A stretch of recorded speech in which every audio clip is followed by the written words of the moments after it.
Bueno, antes del descanso habíamos visto la calidad de, la toma de datos en el campo, y ahora vamos a entrar más en profundidad en la calidad de los datos espaciales y también en los temporales, que se refieren a todos los datos de localidad y también datos de fechas que pueden aparecer asociados a una colecta o una observación. Hemos utilizado estas obras de referencia, la obra de Chapman, que es una guía de buenas prácticas para georreferenciar, también una guía de la Conavio sobre el mismo tema, y luego la guía de Wizard, que es sobre el método del radiopunto, que vamos a ver un poco en detalle, y luego también hacemos algún comentario sobre una publicación de Otegi Ariño. Comenzamos por datos espaciales. Bueno, ya hemos visto que en un mundo ideal, alguien cuando va al campo toma todos los datos perfectos, todas las descripciones perfectas, pero la realidad es que cuando nos enfrentamos a una base de datos, muchas veces esto no es así. Entonces nos toca calcular una coordenada a partir de una descripción de una localidad, que esto es lo que llamamos una georreferenciación retrospectiva. Entonces, para que podamos hacer este tipo de georreferenciación, lo ideal es que la localidad esté lo más detallada posible y que tenga los máximos elementos que nos van a permitir asignar una coordenada. O sea, no es lo mismo decir me encuentro en el jardín botánico que decir me encuentro en el aula de informática del jardín botánico. Entonces, eso es lo que va a determinar que tengamos una buena georreferenciación o no. Y luego, la realidad es que en muchísimas colecciones y museos y herbarios la información es muy básica, o sea que vamos a tener muchos problemas a la hora de calcular estas coordenadas, y este problema es muchísimo más acusado cuando trabajamos con colecciones históricas. ¿Por qué? Porque en esos casos los colectores pues, no disponían de mapas de calidad, no tenían mapas y la información era súper sencilla o súper simplificada. Problema añadido, pues que además esas localidades pueden haber variado con el tiempo y la extensión, o puede haber nombres o topónimos que actualmente pues, no están en uso. Entonces, en este caso no solamente habría que calcular la coordenada, sino que habría que hacer un trabajo de investigación para deducir a qué localidad se estaba refiriendo. En este caso pues vemos un ejemplo de una localidad. Siempre lo ideal es que la localidad esté pues eso, lo más al detalle posible y lo más atomizada que se pueda. Aquí vemos un ejemplo de una etiqueta desglosada, con algunos de los elementos que podríamos incluir. Pues en primer lugar, todos aquellos elementos que se refieren a la división administrativa y política, empezando pues de mayor a menor rango, ¿no? El país, la provincia o departamento, municipio, etcétera. La localidad principal se refiere a la descripción propiamente dicha del punto en el que estamos tomando la muestra. En este caso, pues igual hay que tratar de ser lo más detallado posible, lo que comentaba antes, evitar información subjetiva. Podemos dar datos de dirección, nombres de topónimos, las vías de acceso, utilizar pues, mapas para describir esta localidad. También podemos incluir los datos de la altitud y de la profundidad, y en estos casos pues, es recomendable, bueno, podemos dar un punto que se refiere a un punto altitudinal, y si conocemos el grado de error pues podemos añadirlo, o también podemos utilizar un rango. Por ejemplo, si estamos haciendo un estudio por transectos, igual tomamos la altitud en un punto y lo tomamos en otra, entonces podemos manejar esos rangos, y en profundidad pues pasaría exactamente lo mismo. Las coordenadas, que pueden estar en distintos formatos, el datum y la incertidumbre que hay asociada a esas coordenadas, que es lo que vamos a ver un poco más adelante en estas diapositivas. Entonces, sobre procedimientos para la georreferenciación, pues igual aquí hemos elaborado pues como una cadena con algunos de los pasos que se pueden seguir a la hora de asignar estas coordenadas a los ejemplares que tenemos en las bases de datos. Lo primero pues es una fase que ya hemos visto en otros puntos y que siempre va a ayudar bastante a facilitar el trabajo en los posteriores, que es la organización. Esto es pues sentarte o con el equipo de trabajo o contigo mismo y definir pues qué estándares vas a utilizar, qué métodos vas a utilizar para asignar esas coordenadas, en qué formato la vas a poner, pues todo ello para garantizar pues que hay una uniformidad en esa información que vas a dar. Aquí todavía tampoco hemos empezado a asignar coordenadas, pero también es muy importante ordenar estas coordenadas. Perdóname que vuelva un poco para atrás, pero también quería hacer mención sobre un punto que hemos puesto que pone separar la informatización de la colección de la tarea de georreferenciación. Esto, a ver, no es obligatorio, pero ayuda bastante. Georreferenciar es un trabajo que es muy pesado y requiere muchísimo tiempo. Entonces, asignar la tarea de georreferenciación a la dinámica normal de fichado, pues no es muy productivo, porque la persona que ficha un ejemplar se encuentra con una localidad y tiene que georreferenciarla, pues va a echar un rato.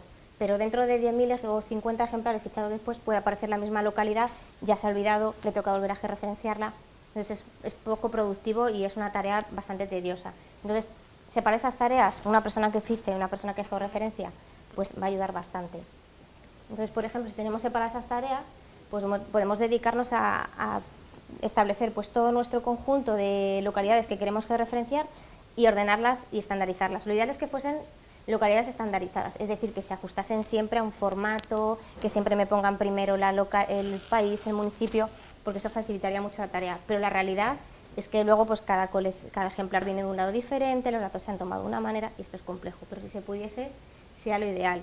Y ordenarlo pues nos referimos a que igual podemos coger todo ese conjunto de localidades y agruparlos por colector y por fecha de colección. Entonces es muy probable que encontremos muchos ejemplares que sean del mismo colector, de la misma fecha y que la descripción de la localidad sea la misma, de la cual ya podríamos obtener unas coordenadas y ahorraríamos trabajo. O si vamos ordenando pues por topónimos, igual nos vamos a encontrar varias veces el mismo topónimo y nos vamos a ahorrar también trabajo en la georreferenciación. Entonces, si vemos si hay registro de la misma localidad georreferenciados, pues estupendo. Y luego, pues también se puede dar el caso de que en esta ordenación pues veamos claramente que hay localidades que las tenemos que excluir y que no podemos georreferenciar. O sea, que esto también hay que tenerlo en cuenta. Ya en el siguiente punto es la tarea de asignación de coordenadas en sí. O sea, ya me arremango, cojo la cartografía, cojo mis sistemas de información geográfica y consiste en asignarle unas coordenadas. Y aquí es muy importante que calcular la incertidumbre. En este punto es lo que vamos a ir viendo en las siguientes diapositivas, que es sobre cómo podemos dar ese punto y cómo calculamos la incertidumbre. También el paso de validación y chequeo, que lo ideal es que haya una persona pues, que haga comprobación de algunas coordenadas para ver si se ha realizado bien el trabajo anterior. Y por último, documentar. Bueno, no por último realmente porque el proceso de documentación es muy importante que se vaya realizando a lo largo de todos estos pasos. Es decir, si yo hago una georreferenciación o yo hago una corrección de una descripción de una localidad, por lo que sea, lo ideal es que se documente quién ha hecho ese cambio, o sea, quién lo ha hecho y la fecha en la que lo ha hecho, porque esto aporta una información, un valor añadido a la colección y no perdemos una información también original, que es importante. Sobre estas localidades que decíamos que habría que excluir, pues aquí tenemos algunos ejemplos. Llegamos a la colección y lo que decíamos antes, pues va a haber unas descripciones que por mucho tiempo que pierda es que no voy a poder asignar una coordenada porque no, por ejemplo, porque sea una coordenada, o sea, una descripción directamente dudosa. Por ejemplo, en este caso aquí pone Formentera entre interrogaciones, que Formentera es una isla. Es que si ni siquiera sabe que la ha cogido en una isla, pues es que ya esta localidad, o sea, es difícil de georreferenciar. Que no se pueda localizar en el valle junto al río sin más. O sea, ¿qué valle, qué río? Imposible. Que sea demostrablemente inexacta, pues cuando tenemos información que se contradice. Pues en este caso pues nos dice que está Segovia en el río Tajo. Si nosotros sabemos que por Segovia no pasa ningún río Tajo, pues no vamos a perder el tiempo en asignar una coordenada a esto.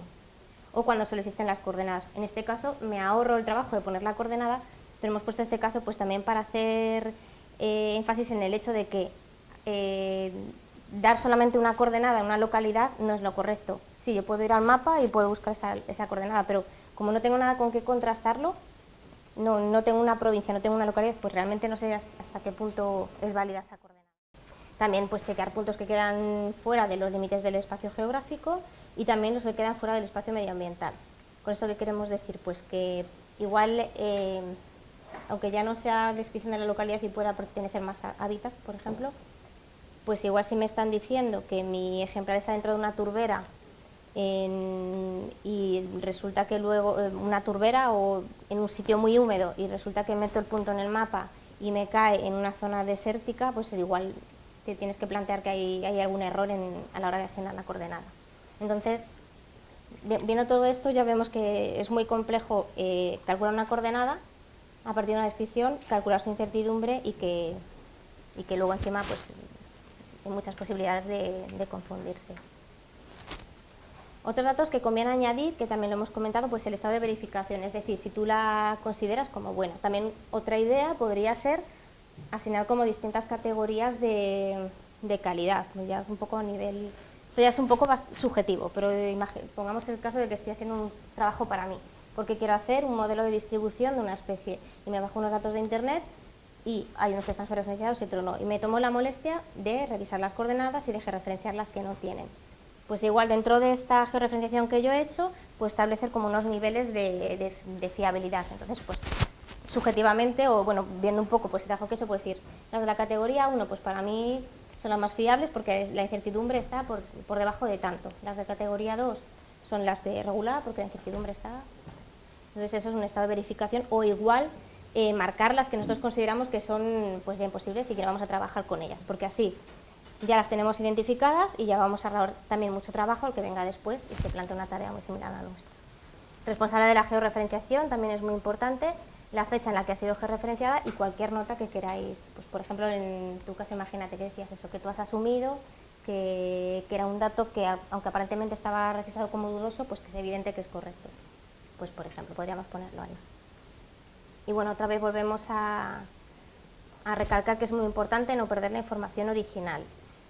En el caso de las localidades, pues ¿qué podemos hacer?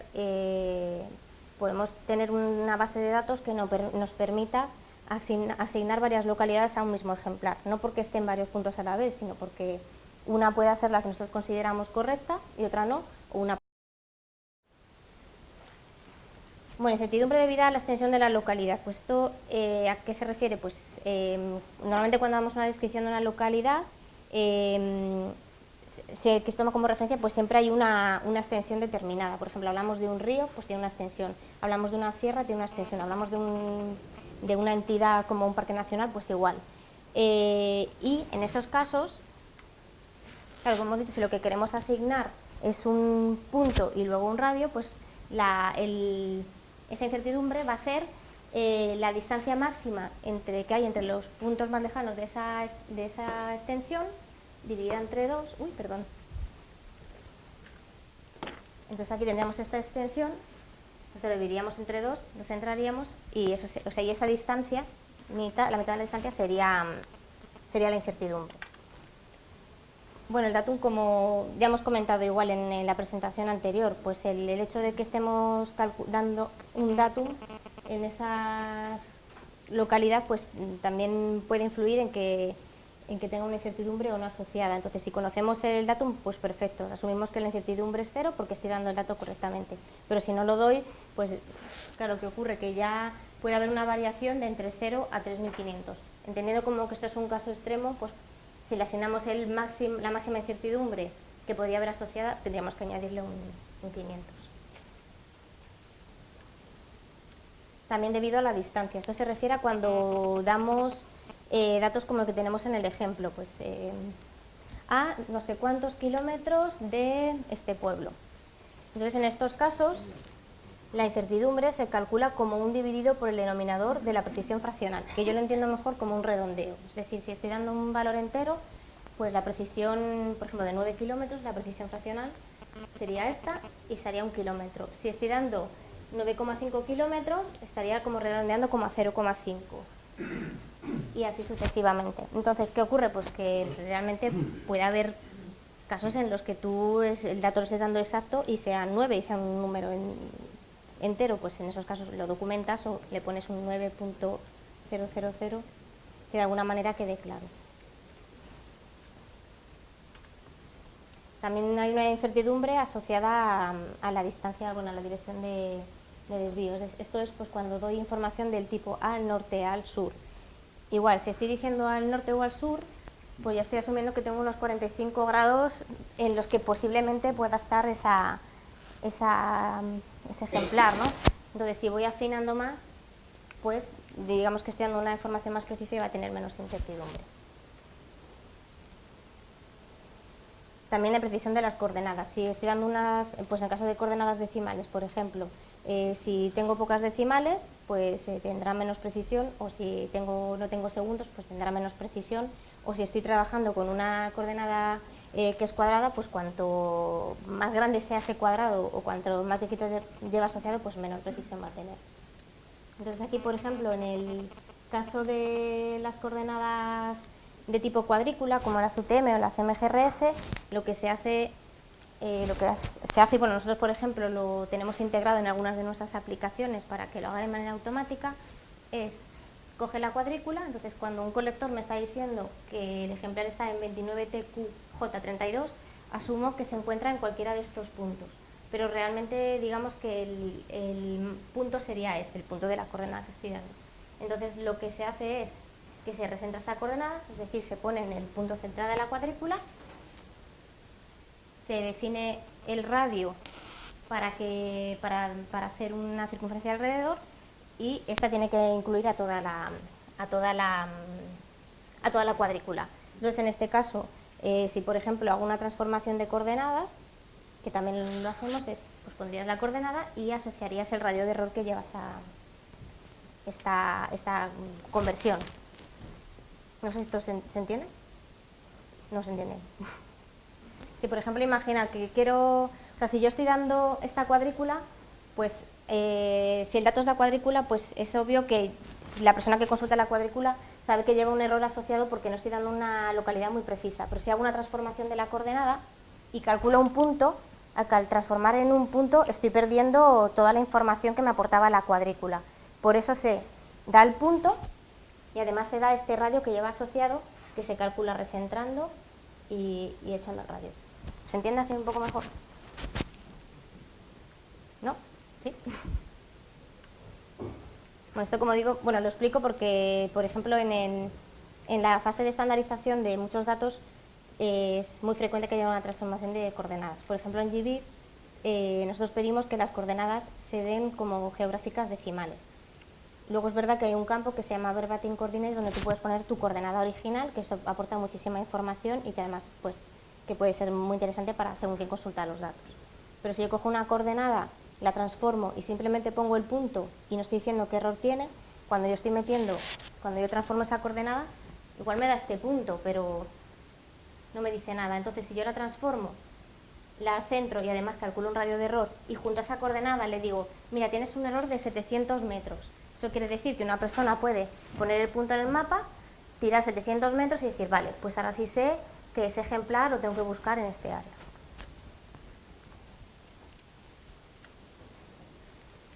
También la escala del mapa puede influir con la que se ha tomado o con la que se ha descrito esa localidad, también puede influir. Claro, no es lo mismo hacer una descripción con una escala de 1 a 10.000 que con una a 1.000.000. Y aquí, bueno, simplemente una captura para mostrar cómo, es a 0,5 milímetros en un mapa a qué corresponden en la realidad. Entonces, eso también es importante. Bueno, entonces, esto ya es sobre la parte de testeo de las coordenadas, que es la fase de validación que habíamos comentado, pues que decimos que es muy importante, que es importante, pues ya después de haber realizado la georreferenciación, revisar otras localidades que sean iguales, ver si tenían coordenadas y coinciden, utilizar una referencia externa o chequear con sistemas de información geográfica. Bueno, esto es cuando tienes un límite administrativo, pues puede ser muy útil, o tienes un mapa con información topográfica o de topónimos, pues puede ser muy, muy útil y te facilitará bastante la tarea. O Google Earth, que también, por ejemplo, puede ser muy útil. También pues chequear puntos que quedan fuera de los límites del espacio geográfico y también los que quedan fuera del espacio medioambiental. ¿Con esto qué queremos decir? Pues que igual, aunque ya no sea descripción de la localidad y pueda pertenecer más a hábitat, por ejemplo, pues igual si me están diciendo que mi ejemplar está dentro de una turbera y resulta que luego una turbera o en un sitio muy húmedo y resulta que meto el punto en el mapa y me cae en una zona desértica, pues igual te tienes que plantear que hay algún error a la hora de asignar la coordenada. Entonces, viendo todo esto, ya vemos que es muy complejo calcular una coordenada a partir de una descripción, calcular su incertidumbre y que luego encima pues hay muchas posibilidades de confundirse. Otros datos que conviene añadir, que también lo hemos comentado, pues el estado de verificación, es decir, si tú la consideras como buena. También otra idea podría ser asignar como distintas categorías de calidad, ya es un poco a nivel, esto ya es un poco subjetivo, pero pongamos el caso de que estoy haciendo un trabajo para mí, porque quiero hacer un modelo de distribución de una especie y me bajo unos datos de internet y hay unos que están georreferenciados y otros no, y me tomo la molestia de revisar las coordenadas y de georreferenciar las que no tienen. Pues igual dentro de esta georreferenciación que yo he hecho, pues establecer como unos niveles de fiabilidad. Entonces, pues subjetivamente o bueno, viendo un poco pues el trabajo que he hecho, puedo decir, las de la categoría 1 pues para mí son las más fiables porque la incertidumbre está por debajo de tanto. Las de categoría 2 son las de regular porque la incertidumbre está. Entonces eso es un estado de verificación o igual marcar las que nosotros consideramos que son pues ya imposibles y que no vamos a trabajar con ellas, porque así ya las tenemos identificadas y ya vamos a ahorrar también mucho trabajo al que venga después y se plantea una tarea muy similar a la nuestra. Responsable de la georreferenciación también es muy importante, la fecha en la que ha sido georreferenciada y cualquier nota que queráis. Pues por ejemplo, en tu caso, imagínate que decías eso, que tú has asumido que era un dato que, aunque aparentemente estaba registrado como dudoso, pues que es evidente que es correcto. Pues por ejemplo, podríamos ponerlo ahí. Y bueno, otra vez volvemos a recalcar que es muy importante no perder la información original. Y sobre los datos temporales no me voy a entretener mucho porque son los datos que se refieren a las fechas de captura de los ejemplares o de las observaciones. También la hora del día, que bueno, en estudios florísticos no es un dato que se suele tomar, pero en fauna es muy importante. Y también la fecha de identificación o de revisión de un ejemplar.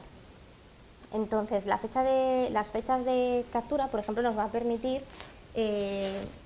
ordenar los registros por fecha y por colector. Entonces, pues volvemos al caso que teníamos atrás, si contamos con la fecha, pues igual podemos agrupar estas localidades, ver que son de la misma fecha, que corresponde al mismo periodo de colección de un ejemplar, etc. En las localidades históricas pues nos permite hacer un poco el CSI, el volver a intentar ver mapas de esa época, para intentar deducir a qué localidad se estaba refiriendo el colector, etc. Y bueno, y también gracias a esta información que tenemos sobre las fechas, pues se han podido hacer itinerarios de colectores, o sea que es información que es útil. Y bueno, ¿qué problemas nos encontramos frecuentemente con las fechas? Pues que sean fechas que no están o que son incompletas, que no se ajustan a un estándar o que básicamente que no son uniformes y que cada una está representada de una manera. Por ejemplo, esto en una base de datos, pues claro, también te resta rendimiento a la hora de trabajar con esa base de datos, por ejemplo, haciendo una búsqueda sobre una fecha. O sea, tendrás que buscar como enero, tendrás que buscar como 1, con números romanos, o tendrás que buscar en inglés el mes. Esto puede complicar bastante. Entonces, sí que puede ser interesante, útil, tener un campo con la fecha original, porque igual no siempre tenemos toda la información y tenemos, por ejemplo, primavera del 1800. Pues es muy interesante tener un campo para esa información original, pero también tener un campo en el que estandaricemos esa información y se presente siempre de la misma manera, que sea uniforme. Entonces, ¿qué consecuencias puede tener, por ejemplo, pues que tengamos fechas de este tipo? Nosotros, en los procesos de exportación que hacemos para compartir datos a Internet, en alguno de los programas que desarrollamos, tenemos una función que lo que hace es coger esta fecha, esta, y la interpreta y nos la transforma en un formato específico que es el que nosotros necesitamos para compartir los datos. Esa es una función que se llama fechasa y que bueno, ya veremos cómo funciona y la utilizaréis en el taller. Pero claro, fechasa es lista, pero tampoco hace magia. Entonces, si se encuentra aquí con un mes que está mal escrito o se encuentra con un dato que está incompleto, igual no es capaz de interpretarlo, y cuando exporta la información deja un blanco. Entonces estamos perdiendo un montón de información simplemente porque la original estaba en un formato que era ilegible. Entonces esta parte es muy importante. Y bueno, ya para terminar simplemente os pongo aquí una captura de un artículo que creo que os incluido en los documentos, y si no os lo añado para que echéis un vistazo, que va pues sobre las fechas en el portal del GBIF. ¿Qué pasa con esas fechas? Entonces, cuando ves el artículo, pues ves que los resultados son muy locos, porque cada uno comparte las fechas pues como le parece. Entonces en nuestro formato igual ponemos día, mes y año, pero en el formato americano pone año, mes y día, y cuando exporta te lo divide, entonces realmente el año ya no es el año, sino que es el día, y entonces el resultado es que luego eso cuando lo ves en forma de gráficas, pues ves unas cosas muy locas, y simplemente para poner en valor el hecho de que las fechas estén bien estandarizadas y que se ajusten a un formato estándar. Y bueno, con esto, no sé si tenéis algunas dudas.